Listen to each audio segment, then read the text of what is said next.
এই যে ক্যাম্পাসের ভিতরে আপনারা দেখতে পাচ্ছেন ডক্টর ওয়াজেদ মিয়ার হচ্ছে ভবন। এখানে আমরা আসলাম। আমরা তার জন্মসূত্রে তার বাড়ি হচ্ছে রংপুর পীরগঞ্জ লালদিঘি, এটা আমরা জানি। তো ভবনটা অনেক সুন্দর হয়েছে। যাই হোক, তার স্মৃতিটা চিরজীবন থাকবে এখানে। যতদিন বাংলাদেশ আছে, সে আমাদের জেলার একজন কৃতি সন্তান। তার আরেকটা পরিচয় আছে, সেটা এই মুহূর্তে না বলি, সেটা হয়তো আপনারা জানেন যে কার সে হাজব্যান্ড।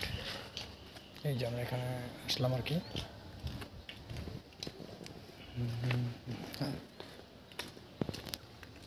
জায়গাটা আমরা একটু গরমের ক্লান্তির কারণে এখানে দাঁড়ালাম। আসলে এখানে অনেকটা বাতাস আছে, তাই আমরা ওয়েট করতেছি। তো আমরা এখন নামাজের জন্য চলে যাব।